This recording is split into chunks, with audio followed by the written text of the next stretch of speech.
are at episode 16. 16. 16. We done made it, big Sweet dog. 16. Wrapping up the season. I cannot believe this is season 2. This is our last episode.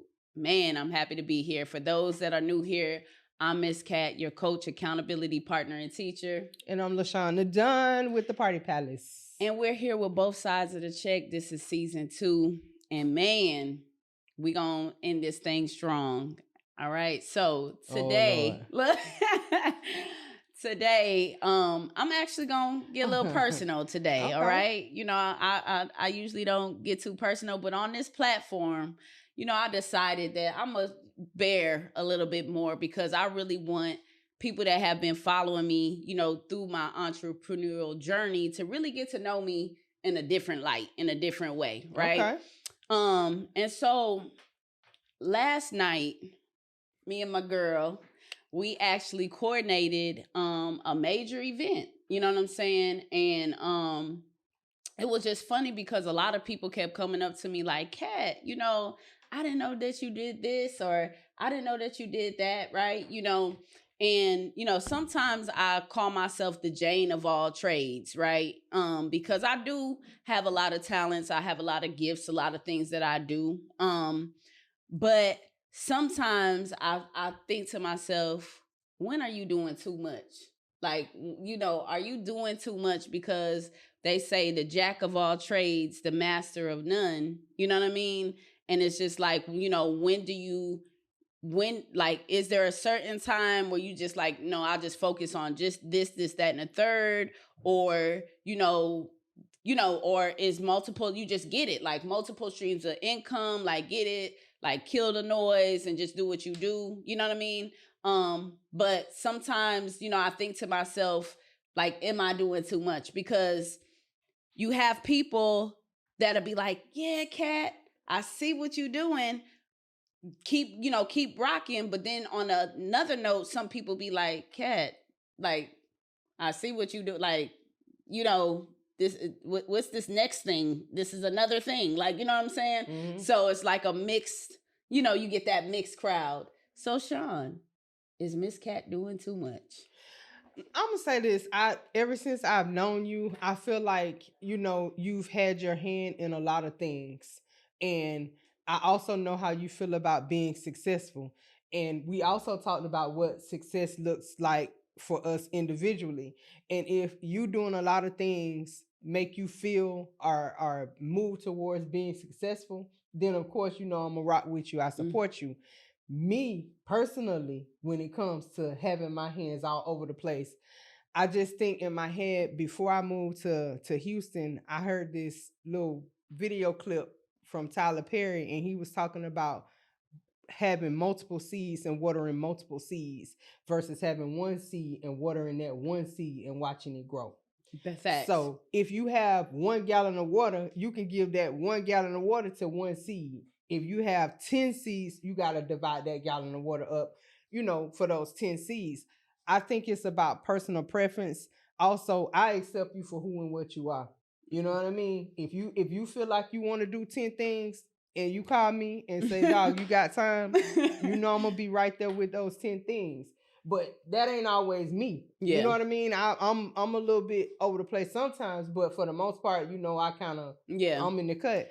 But again, it's about personal preference. Sometimes do I think you need to take a step back and just, you know, kind of calm yourself a little bit? You're doing too much, like you need to take a break mentally? Yes, I think so. And, you know, we've had that conversation as well. And also, before we had a conversation about treating yourself and, you know, different stuff like that. Talked about that on the show. So I think that you could stand to do that more, so to speak. You know what I mean? Taking some time for yourself more. But if I done seen you too when you ain't had your hands all over the place, you know, just because you were in a moment doing what you need to do. But if that makes you happy and if that drives you, I'm not going to be the one to say, girl, you just doing too much, because I can't see the world from your eyes. That part. I can see it from my eyes and accept you and accept it or don't.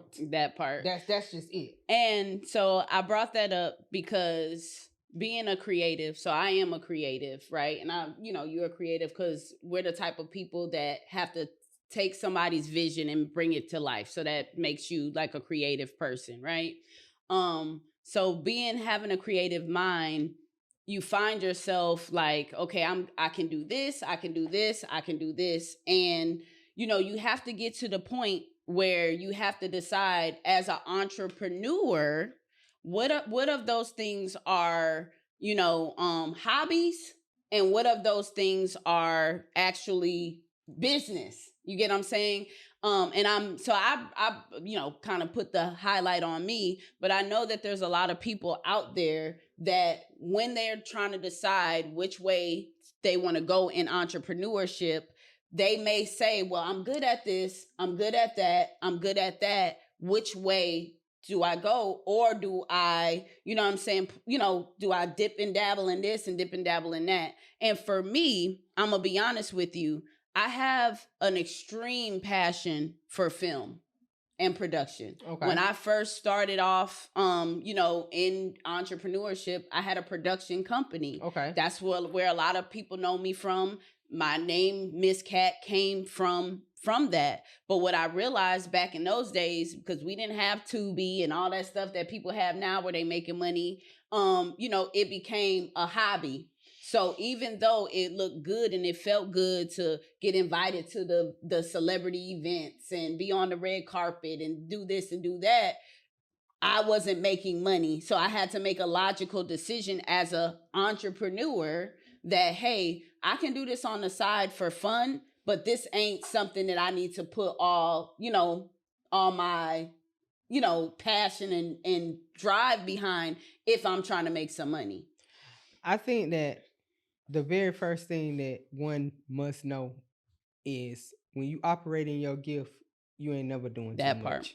When you operate in your gift, you just not doing too much. When you operate in your gift, the chaos and the dysfunction, all of that is very minimal when you operating in your gift. So the first thing you need to know is, what is your gift? I mean, I think that it's important to know what your gift is, and that's between you and God. And not to cut you off, because I even had to have a conversation with my daughter about this. She's turning 18, and she has so many gifts, but she rather go and do something for the money. So she's like, oh, I'm going to be an accountant because I know the money, right? And sometimes, so just to piggyback off what you're saying, sometimes people do stuff because they see, oh, I'm going to do decor because I see Sean doing this, that, and the third. And you're trying to build a business or build a brand or build something because you see somebody else being successful with it and don't even understand. But you're not operating in your gift when you do it for money. That because part, you will never, either you'll never have enough money, or either you won't have enough money. Yes. Like when I say not enough money, like to pay your bills, or it'll never be enough as in how much is too much, or how much, you're never satisfied. But just for example, with the event that we did last night, this has been a crazy rocky road. I hadn't lost my cool not one time. That part. Because I'm operating in my gift. That's what you love to do. So even when it was chaotic, I'm like, this is part of the game. It's a part of the game. Yeah. And just roll with it. You know what I mean? But not money has nothing to do with your gift. Of course that gift will make room for the money, for the money, and the money is going to come. The gift is like a magnet. Yes. The gift is like a magnet. It's going to attract the money. You're not going to have to do too much to get it. It's just going to come when you operating in your gift. And I think it's also important to note that if you are gifted in many things, because Miss Cat, I am gifted in many things, right? But again, we're talking about entrepreneurship. We're not talking about getting a whole bunch of hobbies. We're not talking about doing stuff for fun. On the entrepreneurial side, I think what I want to give as some form of advice is, if you are gifted and talented in many things, what I would want you to do is focus on the ones that bring the most money. You know what I'm saying? And I'm not talking personally. I'm talking about entrepreneurial, because, let me give y'all an example what I mean by that. So for example, I started doing tax prep, right? tax prep was making a lot of money. But what that allowed me to do was use some of that overflow and pour that into doing a feature film, or put that into doing a music video on the side, because I love production. You understand what I'm saying? So at the end of the day, I just say that if you're trying to decide, and maybe Sean, you can chime in, but if you have a person that has all these gifts and talents, maybe they are talented at decor, maybe they are talented at taxes, maybe they are talented at this, that, and the it's many different things that they're talented in. How do they choose which path to take? We had this conversation on religion and all, and everything. I can only tell you what my experience and how I choose. I'm going to my God first. Gotcha. I'm going to my God first.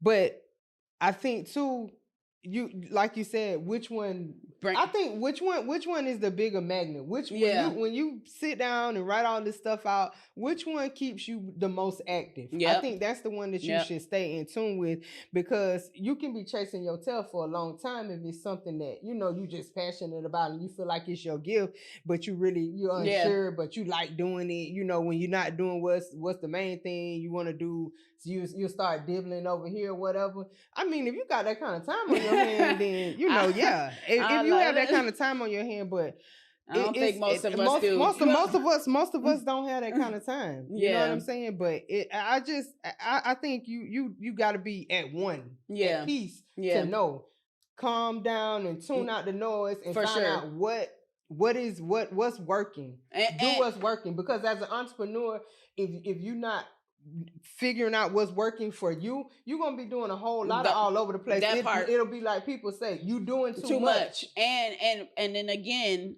when we're talking about entrepreneurship, we trying to make money. We're not here trying to look cute. We want to make money. So if what you're doing is not making money, it ain't making sense. Then obviously it might be a hobby. Like it's not making sense. And let me put it even to you in this regard. Like I do tax prep. Well, I used to do tax prep. I don't do tax prep no more. But when you do your business taxes, you do a Schedule C. They call it a Schedule C. When you do a Schedule C, if you take a loss on your Schedule C for more than 3 years, they consider that no longer as a business, but a hobby. So even the IRS say, hey, if you ain't making money with this within 3 years, then this is now considered as a hobby. You know what I'm saying? So at the end of the day, going back to the topic, being the jack of all trades, master of none, you know what I'm saying?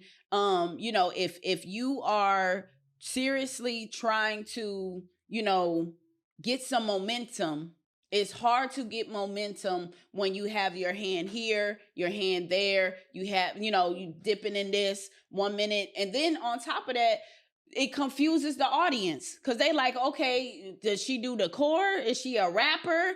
Today she, you know what I'm saying? Like, like is she, is she doing, what is she doing? Like, you know what I'm saying? So at the end of the day, how can you build an audience? Like, let's keep it real. How can you build a clientele or a fan base or whatever if one day you doing insurance and then I check with you next time and now you doing decor? People don't take you serious. When you do that, they start not to take you seriously. They start not to take you seriously. So if you care about your reputation, because first of all, it takes a lot to build a brand.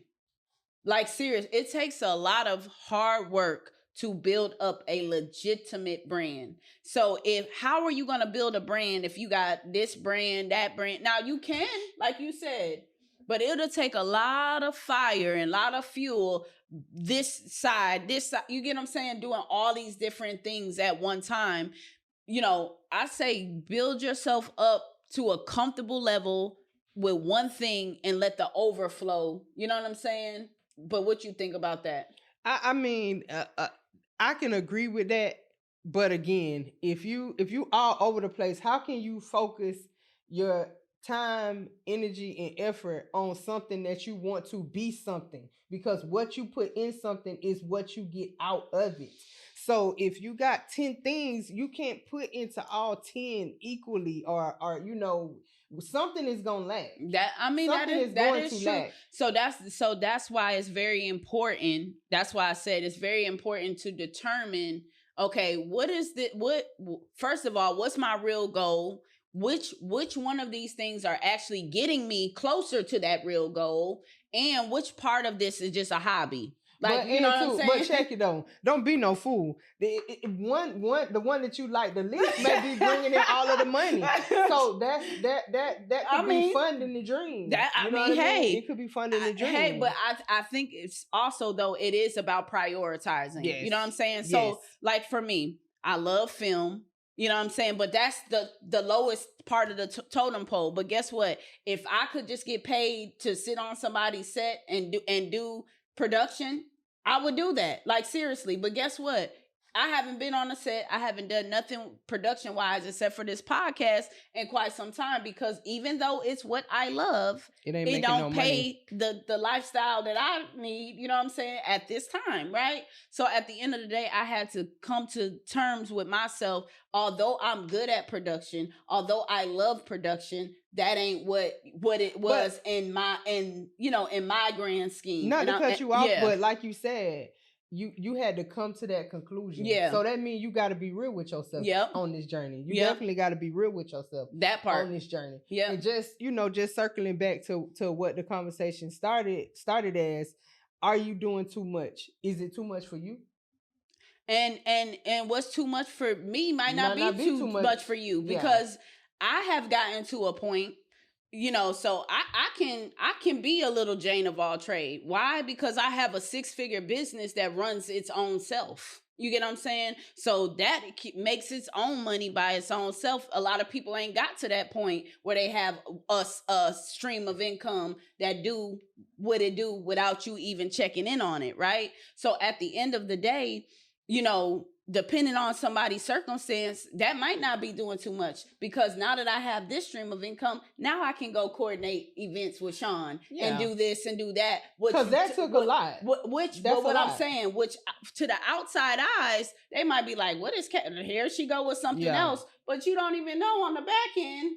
Yeah, I make money in my sleep. I wake up and this money in my account. But at the end of the day, the outside public might be like, "Oh, she just doing too much. Doing a lot. I just seen her over there doing something with taxes. Now she with Sean at the event doing decor. Like, you know what I'm saying? So if you know confidently that you got it, like, just do what you do. You get what I'm saying? Because sometimes it may seem like you're doing too much to everybody else, but they might not understand or know what's happening on the back end. And I think too, like, I don't want it to get confused. Like, we're not just pushing to tell somebody what to do.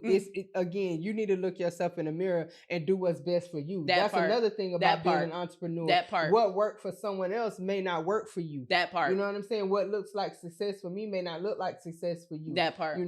I don't want to work hard. I want to work smart. So I may not want to have my hands, I'll be doing too much all over the place.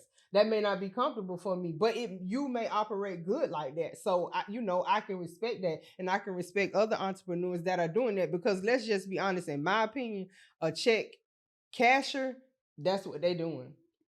You working a job and you hustling, whatever you got going on over here. So you all over the place. Really. And that's really all over the place. And to be honest with you, not to veer too left, but that might be the reason why they can't leave their job. Because they haven't put the full, the full steam ahead or full focus into, because it might be a distraction. But I don't want to sound like, I don't want us to sound like we beating them up because they, because they working a job. I ain't saying it was wrong or right. I'm just saying to that point. But that might be the reason why. I'm just saying. Miss Cat said it. Like, but if you don't have the money, I'm gonna say this. When you go and clock in on a job, you're going to get you some money. When you an entrepreneur, you might not get no money. You might not get no money. So, I mean, you just, it's... But that does, so that takes us back to the initial point, like at the end of the day, entrepreneurship, being a check writer is about writing checks and making money. So, it is said that, one could be doing too much or whatever, but like we said, something that's too much for me might not be too much for you.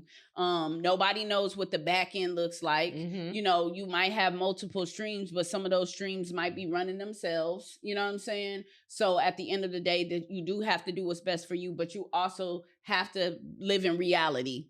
You know what I'm saying? And the reality is that some of y'all be doing, some hobbies and calling it businesses. Let's just keep it a buck. So you just have to get to the point where you get real with yourself. I think this is just, honestly, I think this is wrapping up season 2.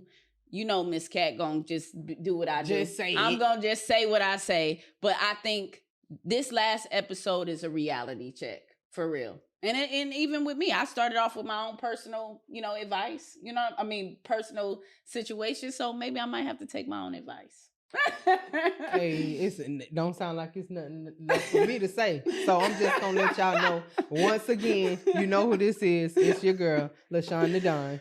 And it's Miss Cat, your coach, accountability partner, and teacher. And I just want to say thank you guys so much for tuning in and staying tapped in with both sides of the check.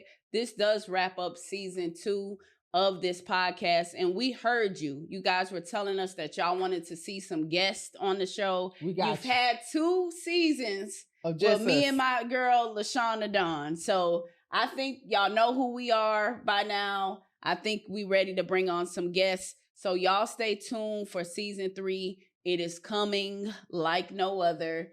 And I think we're going to bring some special guests to the table. I don't know who yet, but we're going to bring some people to the table. So we appreciate you guys tapping in. Stay posted. Keep sharing. Keep following. Keep, giving us those topics that y'all want to hear. But we love you guys. And we are tapping out season 2 with both sides of the check.